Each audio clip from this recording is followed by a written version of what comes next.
ಕೇಂದ್ರ ಸಚಿವರಾದಂಥ ಕುಮಾರಸ್ವಾಮಿ ಅವರಿಗೆ D K ಶಿವಕುಮಾರ್ನಾಗಲಿ ನನ್ನನ್ನಾಗಲಿ ನೆನೆಸ್ಕೊಳ್ಳಿಲ್ಲ ಅಂತ ಅಂದರೆ ಅವ್ರ ರಾಜಕಾರಣನೂ ನಡೆಯೋದಿಲ್ಲ, ಅವರ ದಿನಚರಿನೂ ನಡೆಯೋದಿಲ್ಲ. ಸೊ ಹಾಗಾಗಿ ಪ್ರತಿಯೊಂದು ವಿಚಾರಕ್ಕೂ ಕೂಡ ನಮ್ಮನ್ನು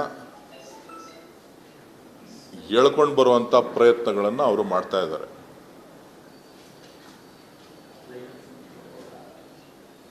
ಇವತ್ತು ಏನು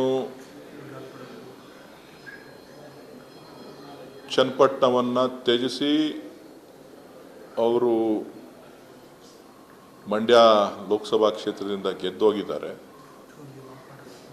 ಸೊ ಯಾವ್ಯಾವ ಸಂದರ್ಭದಲ್ಲಿ ಅವರು ಚನ್ನಪಟ್ಟಣಕ್ಕೆ ನೀಡಿರೋಂಥ ಕೆಲಸ ಕಾರ್ಯಗಳ ಬಗ್ಗೆ,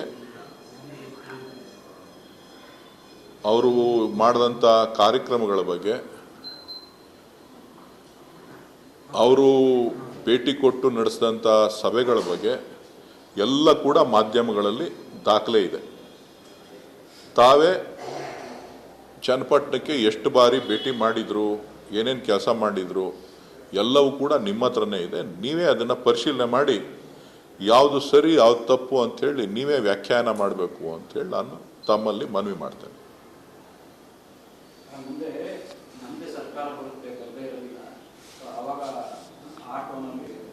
ನೋಡಿ, ಜನ ನರೇಂದ್ರ ಮೋದಿ ಅವರಿಗೆ ಆಶೀರ್ವಾದ ಮಾಡಿದ್ದಾರೆ, ಕೇಂದ್ರದ ಮಂತ್ರಿಯಾಗಿದ್ದಾರೆ. ಇಲ್ಲಿ ರಾಜ್ಯದಲ್ಲಿ ಕಾಂಗ್ರೆಸ್ ಸರ್ಕಾರ ಗಟ್ಟಿಯಾಗಿದೆ. ಜನರನ್ನ, ಅಧಿಕಾರಿಗಳನ್ನ ಬೆದರಿಸುವಂಥದ್ದು ಮೊದಲಿಂದನೂ ಮಾಡ್ಕೊಂಡು ಬಂದಿದ್ದಾರೆ, ಈಗಲೂ ಅದನ್ನು ಮುಂದುವರಿಸ್ತಾ ಇದ್ದಾರೆ. ಇದು ಅವರಿಗೆ ಶೋಭೆ ತರುವಂಥ ವಿಚಾರ ಅಲ್ಲ. ಸುಳ್ಳು ಹೇಳೋದನ್ನ ಸ್ವಲ್ಪ ಕಡಿಮೆ ಮಾಡಿಕೊಂಡ್ರೆ ಒಳ್ಳೆಯದು ಅಂತಕ್ಕಂಥದ್ದು ನನ್ನ ವೈಯಕ್ತಿಕ ಅಭಿಪ್ರಾಯ. ಸುಳ್ಳು ಮತ್ತು ಜನರನ್ನ ದಾರಿ ತಪ್ಪಿಸುವಂಥದ್ದು.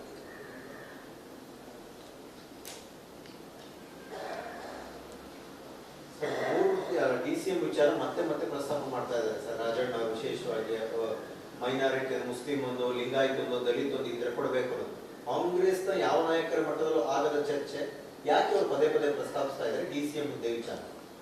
ನನಗೆ ಅದರ ಬಗ್ಗೆ ಮಾಹಿತಿ ಇಲ್ಲ. ಪಕ್ಷ ತೀರ್ಮಾನ ಮಾಡಿ ಇನ್ನೂ 5 ಜನ ಮಾಡಿದ್ರೆ ಒಳ್ಳೇದು.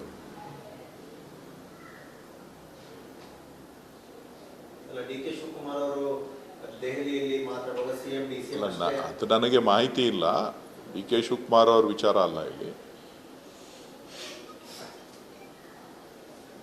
8 ಬಾರಿ ಗೆದ್ದಂಥ ರಾಮಲಿಂಗಾರೆಡ್ಡಿ ಅವರಿದ್ದಾರೆ. 8 ವರ್ಷಗಳ ಸುದೀರ್ಘ ಪಕ್ಷಾಧ್ಯಕ್ಷರಾದಂಥ ಪರಮೇಶ್ವರ್ ಅವರಿದ್ದಾರೆ. ಕಾರ್ಯಾಧ್ಯಕ್ಷರಾದಂಥ ಸತೀಶ್ ಜಾರಕಿಹೊಳಿ ಇದ್ದಾರೆ. ಮತ್ತೊಬ್ಬ ಕಾರ್ಯಾಧ್ಯಕ್ಷರಾಗಿ ಕೆಲಸ ಮಾಡಿದಂಥ ಈಶ್ವರ್ ಖಂಡ್ರೆ ಅವರಿದ್ದಾರೆ. ಪ್ರಚಾರ ಸಮಿತಿ ಅಧ್ಯಕ್ಷರಾದಂಥ ಆಗಿದ್ದಂಥ ಎಂ ಬಿ ಪಾಟೀಲ್ ಅವರಿದ್ದಾರೆ. ಸೊ ಮೈನಾರಿಟಿನಲ್ಲಿ ಪ್ರಬಲ ನಾಯಕರಾದಂಥ ಜಮೀರ್ ಅಹಮದ್ ಸಾಹೇಬ್ರಿದ್ದಾರೆ.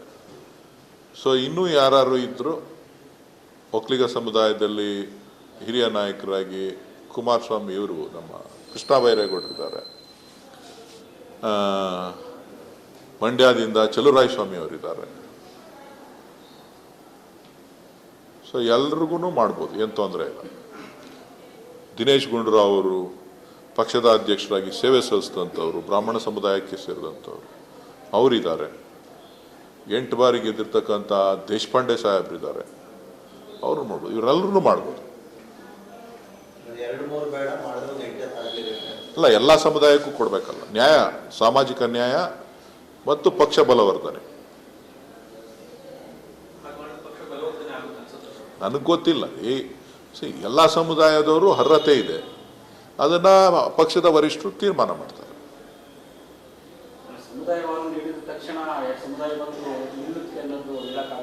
ನನಗೆ ಅದ್ರ ಬಗ್ಗೆ ಮಾಹಿತಿ ಇಲ್ಲ.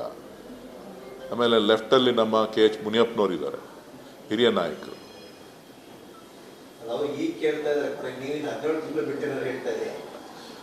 ನನಗೆ ಗೊತ್ತಿಲ್ಲಪ್ಪ.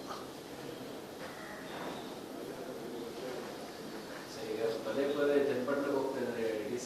ಇವತ್ತು ಕೂಡ ಜನಸ್ಪಂದನೆ ಮಾಡ್ತಾ ಇದ್ದಾರೆ. ಅವರು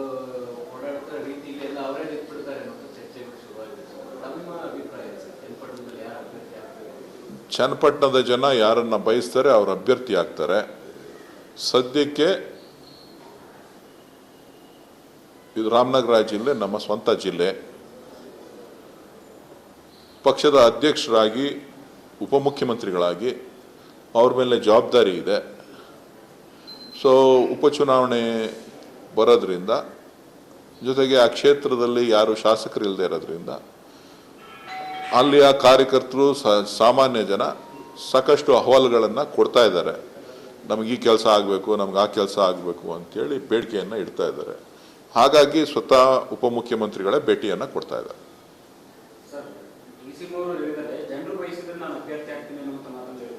ಇಲ್ಲ, ಅದನ್ನೇ ನಾನು ಹೇಳಿದ್ನಲ್ಲಪ್ಪ, ಜನ ಏನು ತೀರ್ಮಾನ ಮಾಡ್ತಾರೆ ಅದಕ್ಕೆ ತಲೆ ಬಾಗ್ತೀವಿ. ಜನರ ತೀರ್ಪನ್ನು ಬಿಟ್ಟು ಏನು ಪ್ರಜಾಪ್ರಭುತ್ವ ವ್ಯವಸ್ಥೆಯಲ್ಲಿ ಮತದಾರರ ತೀರ್ಪು, ಜನರ ತೀರ್ಪೇ ಅಂತಿಮ ಆಗ್ತದೆ. ಸೊ ಅವ್ರೇನಾರ ಸೂಚನೆ ಕೊಟ್ಟರೆ ಅದರಂತೆ ಪಕ್ಷ ನಡೀತದೆ.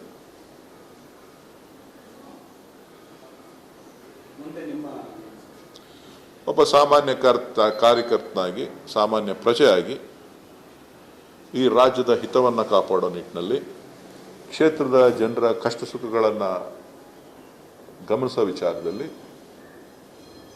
ಪಕ್ಷದ ಕಾರ್ಯಕರ್ತನಾಗಿ ಎಲ್ಲರ ಜೊತೆ ಇರ್ತೇನೆ.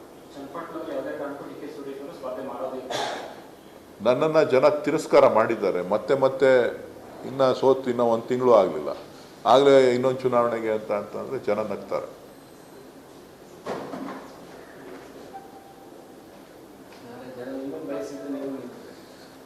ಜನ ಹೇಳ್ತಾರೆ, ನಾವು ಮನಸ್ಥಿತಿ ಇರಬೇಕಲ್ಲ. ಈಗ ಜನ ತಿರಸ್ಕಾರ ಮಾಡಿದ್ದಾರೆ. ಸೊ ರೆಸ್ಟ್ ತಗೊಳ್ಳಿ ಅಂತ ಹೇಳಿದ್ದಾರೆ. ಬೇರೆಯವ್ರ ಕೆಲಸ ಮಾಡಲಿ ಅಂತ ಹೇಳಿದ್ದಾರೆ.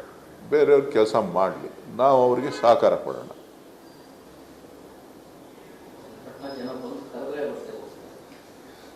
ಚನ್ನಪಟ್ಟಣಕ್ಕೇನು ಜನ ಕರೆಯೋದು, ನಮಗೆ ನಮ್ಮ ಸ್ವಂತ ಜನ. ನಾವು ಮೊದಲಿಂದನೂ ಒಡನಾಟವನ್ನು ಚನ್ನಪಟ್ಟಣದಲ್ಲೂ ಕೂಡ ಇಟ್ಕೊಂಡಿದ್ದಂಥವ್ರು. ಸೊ ಈ ಬಾರಿ ವಿಶೇಷವಾಗಿ ಚುನಾವಣೆಯಲ್ಲಿ ಒಳ್ಳೆಯ ಹಿನ್ನಡೆ ಆದರೂ ಕೂಡ ಒಳ್ಳೆಯ ಮತವನ್ನು ನೀಡಿದ್ದಾರೆ. ಸೊ ಚನ್ನಪಟ್ಟಣದ ಜನ ವಿಶ್ವಾಸವನ್ನು ವ್ಯಕ್ತಪಡಿಸಿದ್ದಾರೆ. ಸೊ ಹಾಗಾಗಿ ನಾವು ಅವರ ಶಾಸಕರು ಇಲ್ಲದೇ ಇರುವಂಥ ಸಂದರ್ಭದಲ್ಲಿ ಸರ್ಕಾರ ಆ ಕ್ಷೇತ್ರದ ಜವಾಬ್ದಾರಿಯನ್ನು ತೆಗೆದುಕೊಂಡು ಅಭಿವೃದ್ಧಿ ಪಡಿಸಬೇಕಾದ್ದು ಸರ್ಕಾರದ ಕೆಲಸ.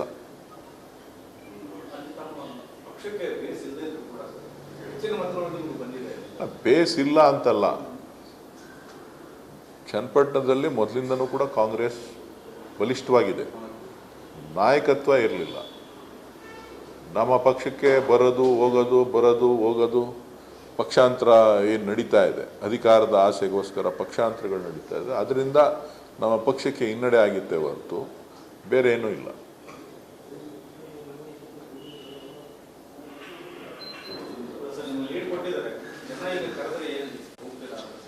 ಹೇಳಿದ್ನಲ್ಲ, ನಾನು ರಿಜೆಕ್ಟ್ ಮಾಡಿದ್ದಾರೆ ಅಂತ.